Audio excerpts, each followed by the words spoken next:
میخوام یه استایل خیس بهت یاد بدم که تو رو از داشتن هر گونه ابزاری برای حالت دهی راحت کنه. یه شونه حالت لازم داری با یه حالت دهنده ژلی. چیکار میکنی؟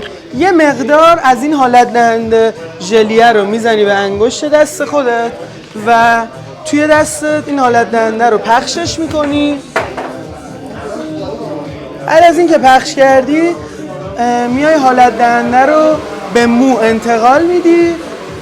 در کل من مو رو شستشو دادم و یه مقدار موی من رطوبت داره. حالا اگه دوست داشتی میتونی حالتتو با همین دست خودت نگه داری یا اگه خواستی میتونی از شونه کارت از شونه حالتت کمک بگیری و استایل نهایی خودتو تعیین کنی.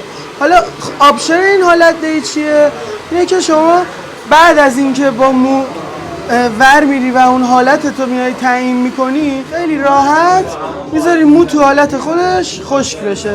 این استایل میگن استایل خیس و فعلا طرفدارهای خیلی زیادی داره.